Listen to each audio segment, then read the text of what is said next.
Yesterday, Cougars looking to avoid their first 9-loss season since 1955. Yeah, they couldn't avoid that. All that momentum from the UNLV win, gone. The Cougars hit rock bottom Saturday after losing to UMass. Joe Critchlow, making his second start, completed just 21 of 45 passes. He threw 4 interceptions and was sacked 7 times. It contributed to a 16-10 loss to UMass, a loss that Kalani Sitake called the lowest point of the season.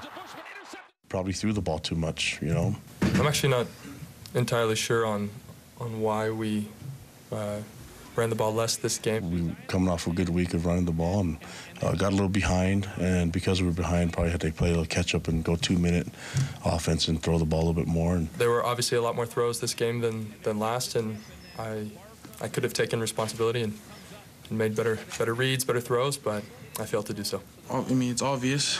You can see that we have a hard time scoring, so where we are as a team and how we've performed in the past, we don't really have room to allow anyone to score any points.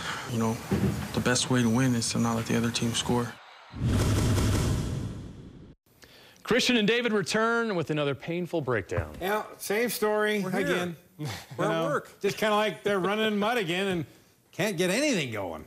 This is it's been a rough season. We'll just put it that way. It's tough to break these down every week, but we're here. We'll show you why this game. It was tough all around, offensively, defensively. Defensively actually held their own, but this play in particular, it's a double move, and you got dirty eyes. You got the defensive back looking in the wrong place. And you got this guy here, right? He's clearing out the route. You leave Diane Lake up at the top, who's one-on-one versus a slant and go or a stop and go. And look at this. He's staring directly at the quarterback. He's got to be aware of where his guy is. Instead, their best receiver, wide open. And down here, David, I don't know what's going on, why the safety's so... Exactly. Zane Anderson, for some reason, was down on the 2-receiver side. It was 2-by-2, and he stayed long over here on the tight ends. He's late to help over top for Diane, and sure enough, it's a touchdown. This is one of those big plays where that BYU offense was struggling. The defense could not afford to give up a big play like this. At that point, it's 10-0. You're at home. It's senior day, and nobody's giving a rip and playing with some effort. And for Critchlow, right? Kid straight off his mission, freshman kid. He's being asked a lot to do, throwing the ball 45 times and not having a running game to back him up. Exactly. The difference between last week and this week was A, no running game, and B, Critchlow didn't turn the ball over last week. This week, 4 interceptions.